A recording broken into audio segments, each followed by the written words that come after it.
I'm very proud to be Mexican, and I love my people, and I love my country, and we love what we are doing. We make our part doing this with passion, with honesty, with everything we can in our hands. This family business is 5 generations growing agave, so we are people from the field. We are rancheros, and we feel proud of this. It's our task. Hey, this is Harman Skurnik, and welcome to another episode of Skurnik Unfiltered. And today we have an interview with Sergio Vivanco. I'm sitting now with Justin Briggs, who is our portfolio manager of all things Mexico. Hey, everybody. Welcome back, Justin. Thank you. Today's interview is different than most in that the interviewer is not actually a Skurnik person, but is somebody who's very, very tied to the tequila world. Her name is Marissa Paragano. She's friends with the proprietor, Sergio, and did the interview, which was really terrific, right? Yeah, it was a lot of fun. We had her up here to our office on the 9th floor in Manhattan. Marissa is a friend to both myself and Sergio, and is kind of a leading light of kind of, I think, advocacy with integrity for tequila, and also just a really fun interview. So it was a really enjoyable interview, even just to sit as a fly on the wall and listen to as it went down. She has quite a following on social media, I believe. She sure does. She is known as the Tequila Encyclopedia on Instagram and elsewhere. And she also is the co-host of Tequila Ladies, where they do a weekly interview series with different producers and figures in agave spirits. Great. So Sergio is the proprietor of a brand that we recently picked up called Viva Mexico. And I remember, Justin, when you brought samples of this tequila to us, and I remember looking at the label and saying, how can we take serious a brand that's called Viva Mexico? It must be some kind of, what's the story here? It looks like some kind of private label. And you assured me that it wasn't, and that it was the real deal, that it was a brand that was authentic and owned by this family, Vivanco family, and that it was produced at one of your favorite noms, right? Yeah, correct. Yeah, nom 1414. Actually, I remember that conversation very distinctly. I remember it strikes me as one of those moments where clarity, it feels almost like a stereotype when you see it, but this is like something that is very, very true and born of place in people. It's not a mistake that the first four letters in Viva Mexico are the same first four letters as the family's name. But the family has been one of the really significant growing and producing families of agave cultivation in the highlands and the plateau of Jalisco for 5 generations. The brand was started 3 generations ago. It goes back to 1929, I believe. Yes, their actual their agave production. And then the brand, their distillation goes back to 1993, I believe. They represent, I think, a lot of what has been one of the charms of tequila for a long time. They've been producing distillates for decades that punch far above their price point and their weight. You know, they grow all their own agave. It's all practicing organic. It's all made very, very traditionally, very purely. But it's only recently kind of like come into this entire category has only more recently come into such shine.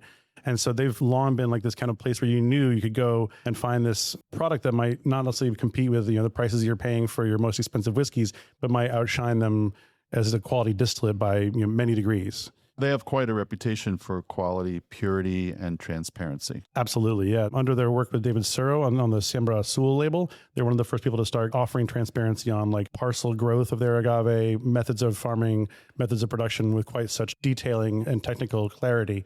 They've mostly been famous in the U.S. for their contract labels. They've had all these contract labels for decades. I think the first time I heard about them was almost 20 years ago now, and fell in love with their tequilas then. But their family brand, I didn't even know that they had a family brand for my first few years of being aware of them. Their family brand, this one, Viva Mexico, has only been available really for the most part in Guadalajara. It's even hard to find, or was, in Mexico City. So being able to represent their family's own work and their own passion and heritage in a bottle is really, I think, about what we as a company at Skurnik are about, and direct relationships with what they're doing as a family without intermediary. Well, I'll say that the quality of the tequila is very, very high, and the initial skepticism was erased very quickly when we tasted the tequila together. Tell me something about sonic harmonization. Ooh, I was hoping you'd ask about that.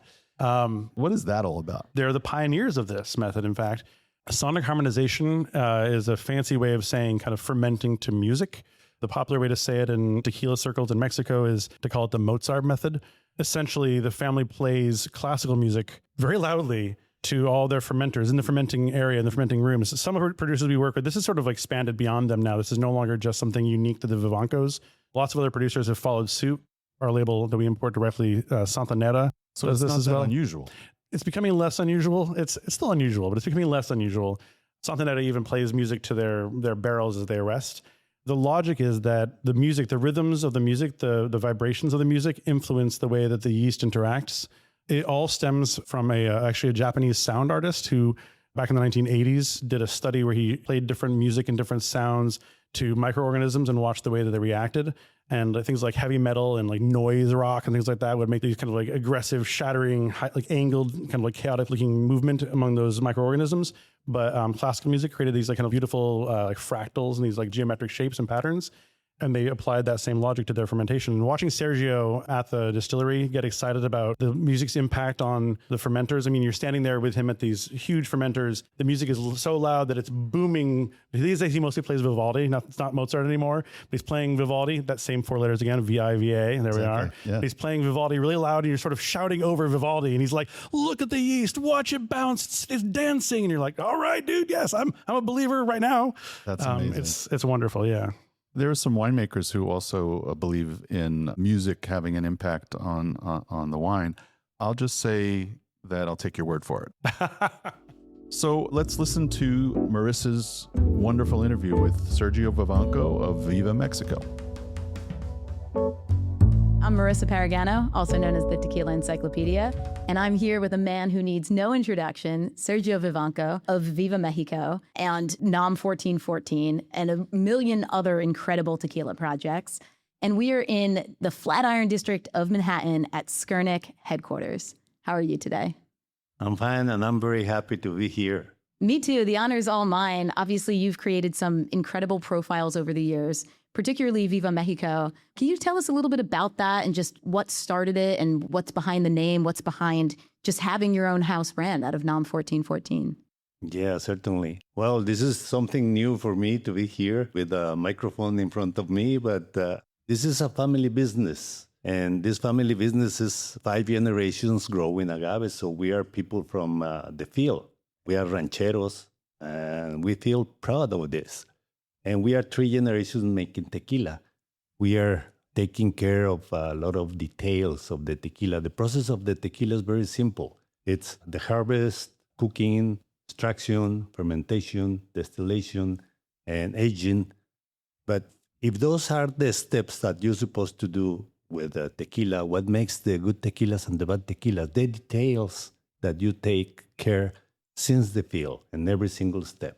We have 4 master distillers, 2 of them from the University Autónoma of Guadalajara, and the other 2, my brother and I, it's because of the experience.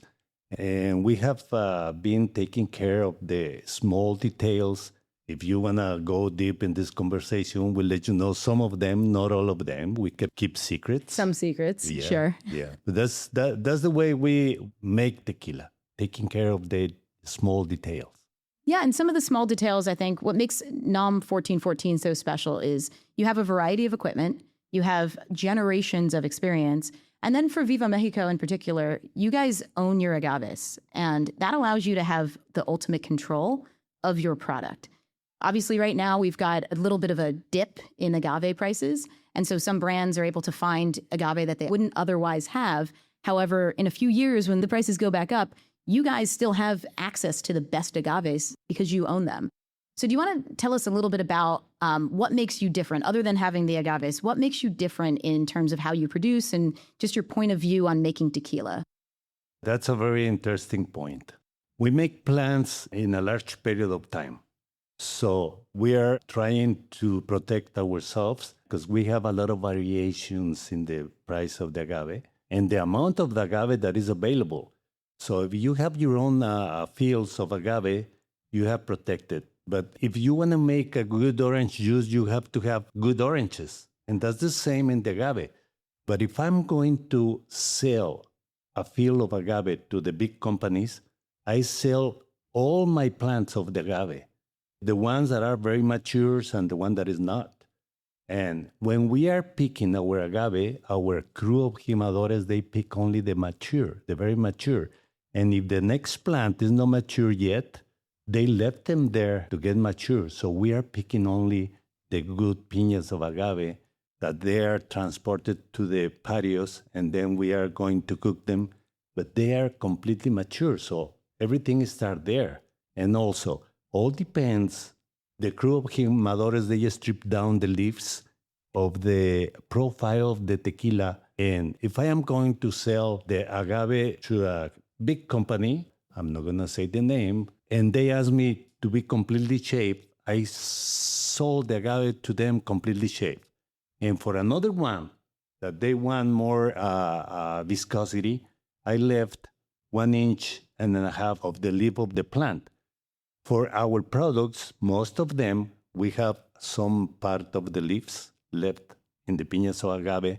That's the reason that our profiles, they have a very good viscosity. They do.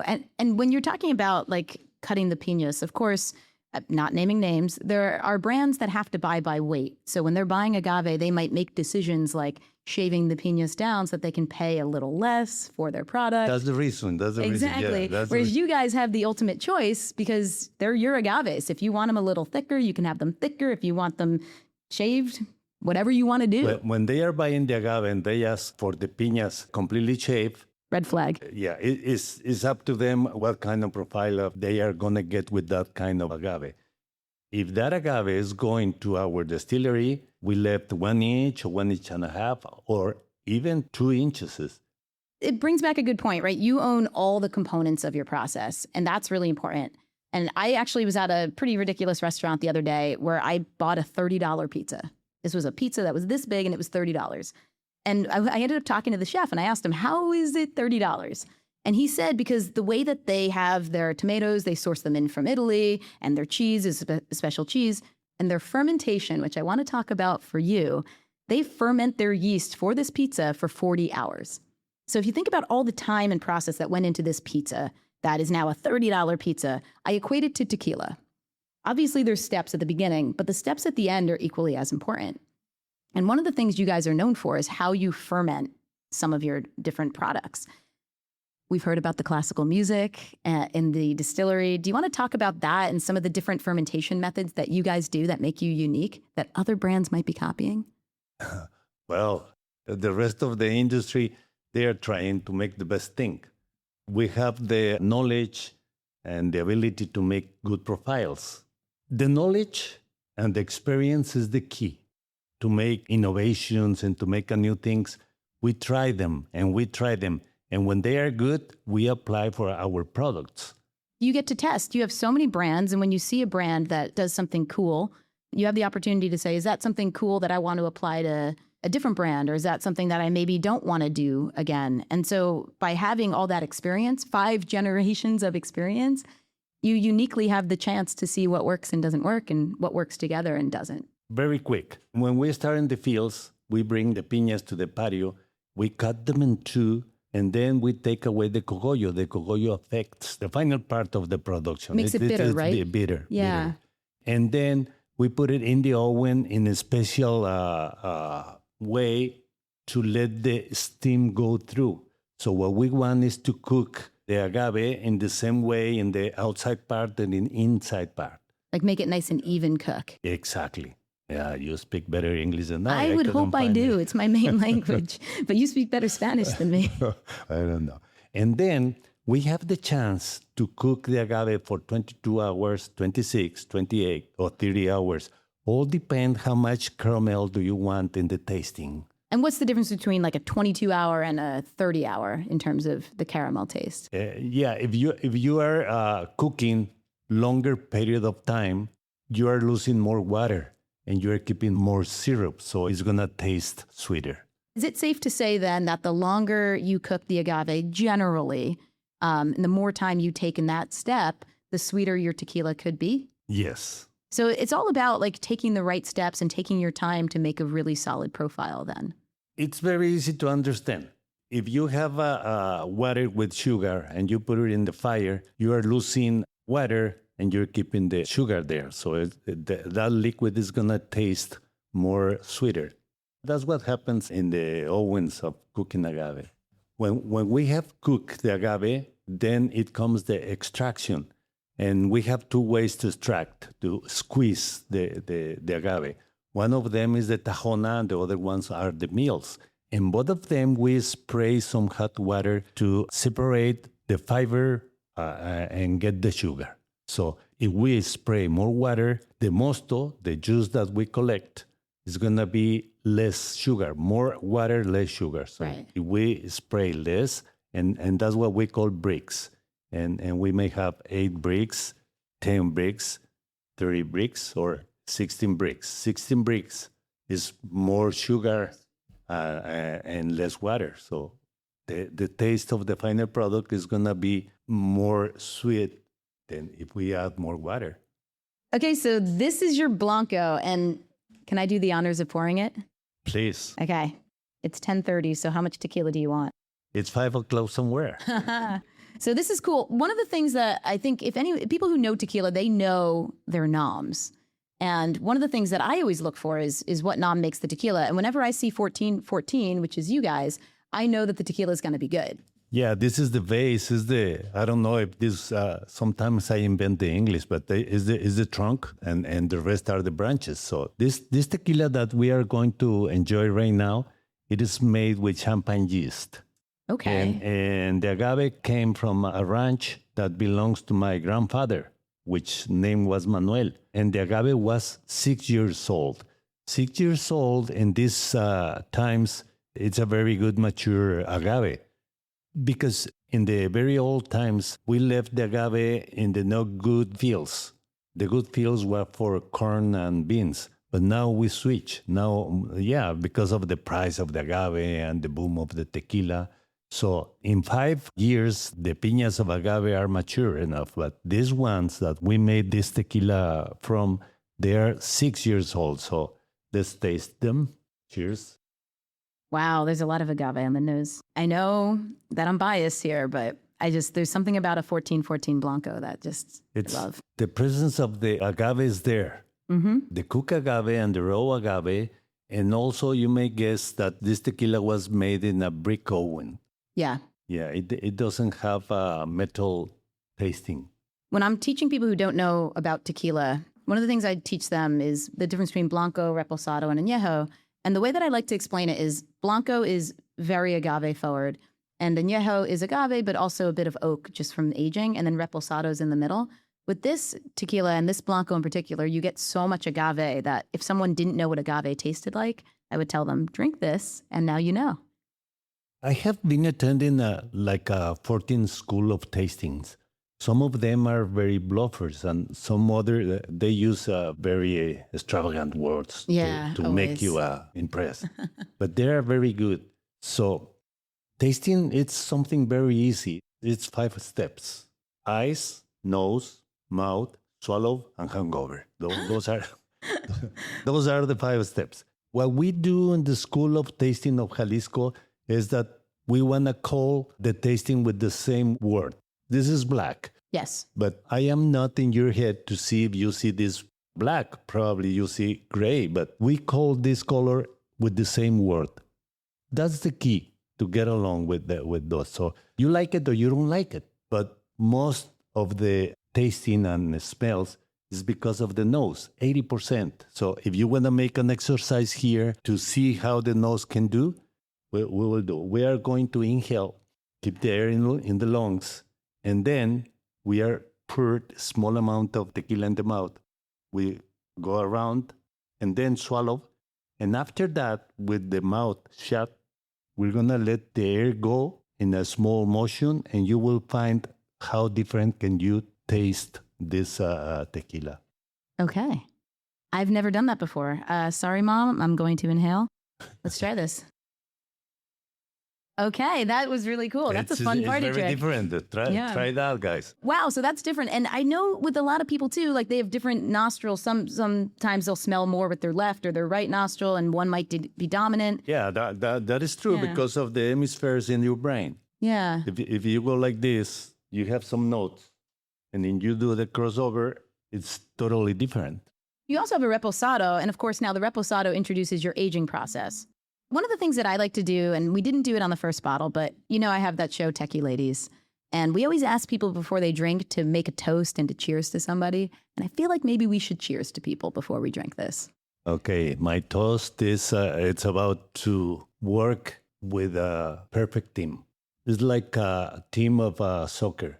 You cannot score the goals if you don't have the defense and the goalkeeper. So we make our part doing this with passion, with honesty, with everything we can in our hands. And this team here will make the goals, do the rest of the part. So to have a team with the same principles than we.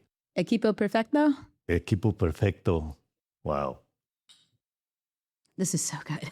Okay, so how is this different than your Blanco then? What do you do to make this Reposado so special? Yeah, I have the chance now to have a revenge of my brothers. When we get together, most of my brothers have Blanco. And my father and I used to have Reposado, and that's my favorite. And then we have Añejo. One of my brothers have Añejo. And when we went to the competitions, we won with Blanco and we won with Añejo. And I was mad because Reposado was my favorite. Yeah. And I'm going to tell you why. The perfect balance between the Añejo and the Blanco is the Reposado because they haven't lost the raw materials, the raw tasting of the Blanco. I like very much the Añejo and the Extra Añejo after dinner, but having only 2, 3, 4, 5. But if we're going to have a long party, let's say all the afternoon, most of the time we drink Blanco and Reposado. And the notes that I found here, I don't know you, of course it has a little vanilla, of course it has, but if we ignore the nominate notes, we will find here dry fruit. Yes. Like those dry apricots, it's very Apricot. present here. Yeah. That was the first one that came to mind for me. And similarly, I do like Reposado. I think when people are trying tequila for the first time, everyone gravitates to Blanco. And that's a really great way to learn about a distillery. But I think the majority of people should start with a Reposado. And for the exact reason you mentioned, it has a bit of Blanco in it. It has a bit of Añejo in it. It's sort of a nice middle ground. And then if you want a little more agave, go Blanco. And if you want a little more oak, go Añejo. But you should really start with Reposado, in my opinion. Yeah, I like that. Yeah. Excellent. I always give this sample. If you and me are talking in a very noisy place and I can hear you, but if I focus in your conversation, I ignore the rest and I can get what you are saying. Yeah. It's the same with the tasting. First of all, you have to ignore the alcohol and then the notes that dominate. And then you will find more than 100 notes. Tequila, it's a lovely spirit drink with a lot of notes.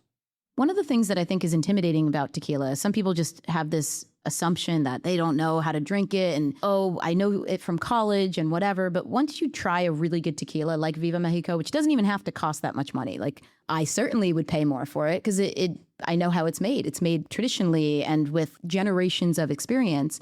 But I think one of the things that people need to think about when they're trying tequila is, again, like try all the expressions from a brand. If you try the Blanco, you're getting an idea of the agave. If you go to the Reposado, you get a little balance. And then the Añejo, you can sort of get more about how they're aging it. So instead of being scared and just trying Blancos all the time, try all 3 expressions and you can sort of learn a lot more and then trust your palate. And don't listen to other people telling you, oh, you have to like this, you have to like that. Like what you like. Yeah, we have a lot of work to do culturizing about tequila. Yeah. The tequila need to be kissed. There are very good tequilas in the market.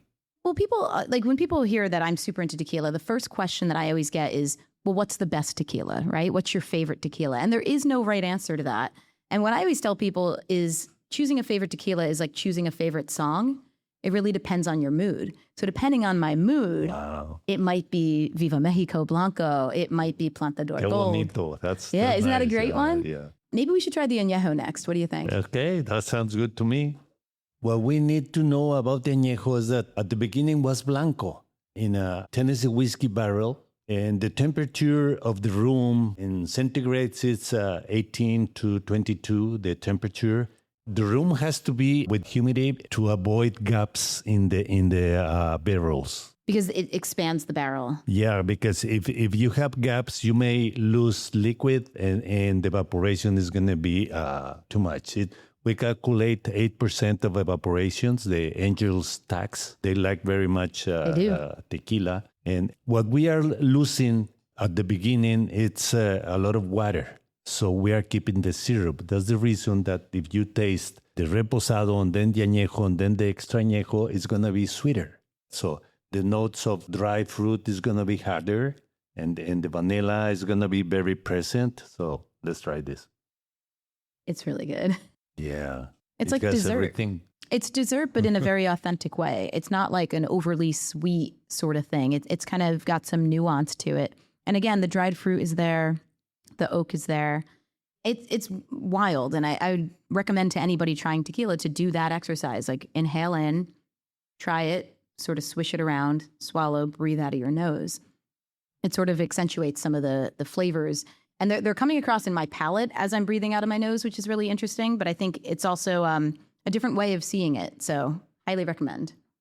Yeah, and also when you have a glass of tequila like this, you take time to swallow and the taste keep there longer. That meaning good tequila. Really? When they keep there. So however long it lasts, like if it lasts longer on your palate, You that's don't good. need to go very often with the... It's very enjoyable to have a complex tequila like this one. Yeah. Because it has a very good taste, but it has also a very good aromas. Honestly, it's a beautiful bottle, and I love how the design is simple, but yet it gets the point across, right? Like, so you've got the brand here, and then on the front, is there a reason for this particular bird that you have here? Is there? Yeah, this label was inspired because we have a very good president in Mexico a long time ago. Some guys consider him a hero and another guy's a bad guy, but was Porfirio Diaz. And Porfirio Diaz wants Mexico to be like France. So he brought a lot of things from France at that time, and was the period of time that Mexico progressed a lot.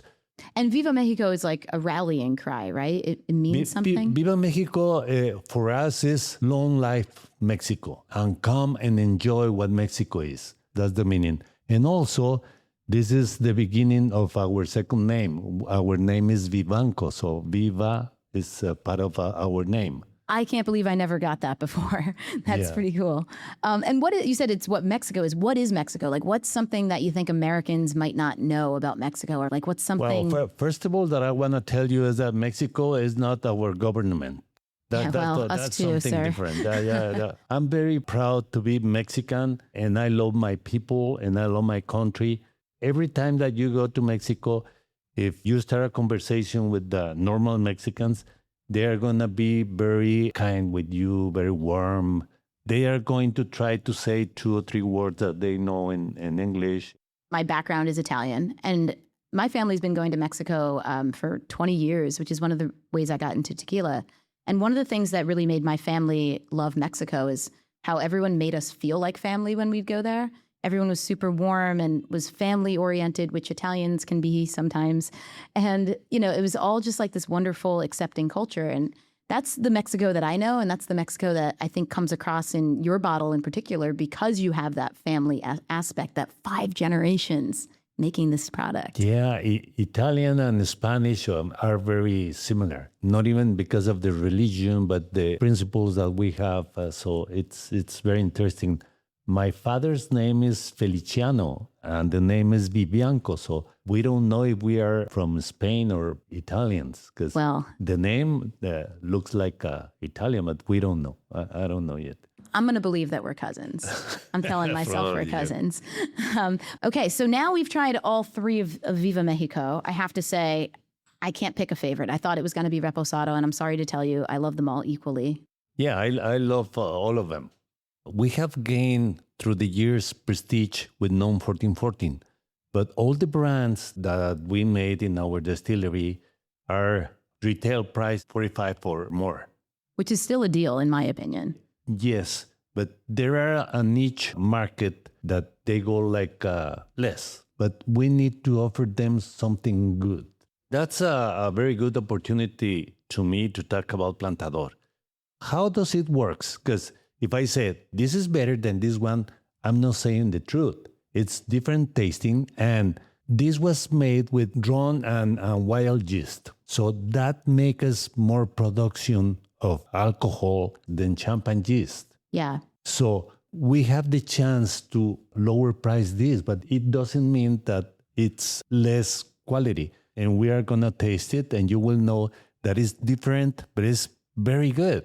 So it sounds like you're taking the efficiency from the yeast, the difference in yeast, and you're passing that savings on to the consumer. When you could have just kept it at $40, you could have made it the same price, but instead you're taking that savings in efficiency and making this a little less expensive. Is that true? Yeah, let's try it. The name of plantador is the person who is planting the plants of agave. And that's one of the things that I think makes tequila so special is it is very labor intensive. And so that's why I hate watching people shoot it, because anything that made it to that glass has taken years, right? Years of growing agave, years of harvesting, years of making it. And it's at least a minimum of 5 to 6 years before it even makes it to your glass.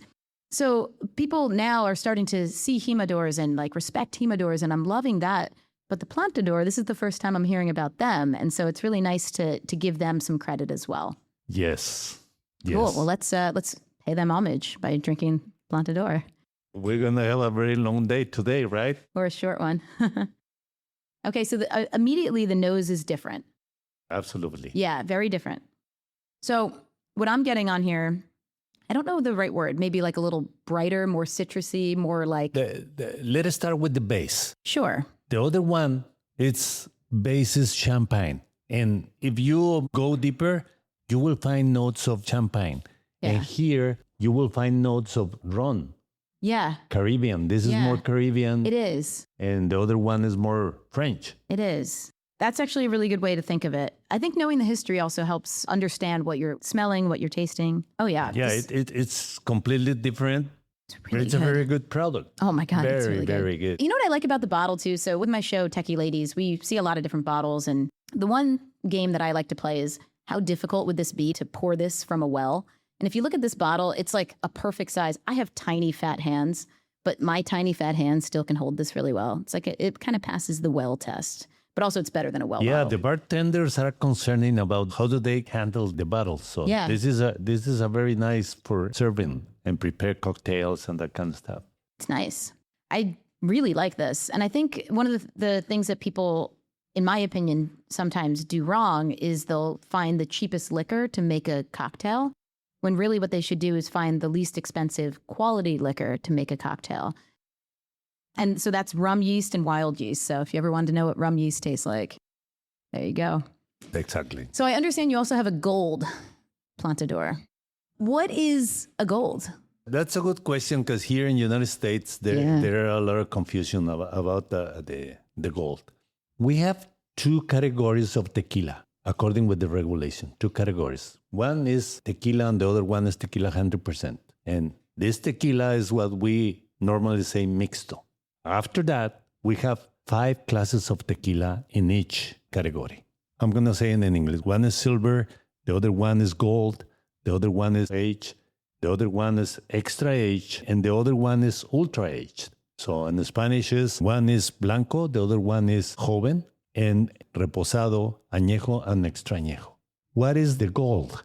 The gold is the blanco that you add some reposado or some añejo or some extra añejo. Interesting. So you're able to have the agave forwardness of the blanco and then a bit of the aging through the añejo married together. Exactly. Okay. Exactly. It's different than reposado. Yeah. Because the reposado, it's grabbing with the time the notes of the oak. Yeah. Whatever the barrel is adding there. But here is the blanco and you suddenly put something that was in the barrel. So the mix is different than the reposado. So it's very interesting. Oh, that's interesting. So 2 very different ways of doing things mixed together. I'm excited to try this. Let's see. The family business. Salute. Knowing that there's rum yeast, I'm trying to taste for something like that. What barrels do you use in the añejo that gets mixed in here? Tennessee whiskey, American oak. It's more sweeter than the blanco, right? Yeah, it is. I feel like everyone should kind of have this on their back bar, just like to have, because it's pretty accessible. Even with it being sweet, it's just kind of delicately sweet. And I feel like a lot of people who are new to tequila would like this too. Yeah, I will say that this has a perfect balance. It does. So I have the plantador here, and then I have the Viva right here. And if I smell the difference, it's from the yeast, right? Yes, not only the yeast, but the time of cooking, the time that the reposado spent in the barrel. It's different. It's really good. Cool. Okay, so now we've tried 5 different expressions from your distillery, but what's really interesting is obviously we only tried 2 brands. Your distillery is known for having quality across a variety of brands. And so I have to commend you on that because each brand is still very different, but somehow there's that binding factor of being NOM 1414 in it. For many people, the best tequila is subjective and the perfect tequila is subjective. But for you, what is the perfect tequila? Well, I'm going to put it this way. When you bike, that there is something that I like and you like, we don't like the goal. We like the road. Our destiny is the road, not the goal. So when you're making tequila, you have innovation and you have every single day task to be better. But the perfect tequila doesn't exist. We will make better tequila in a few years. You will see. And that's my comment. I don't know if I answered your question, but it's our task. And we love what we are doing. It's like a singer.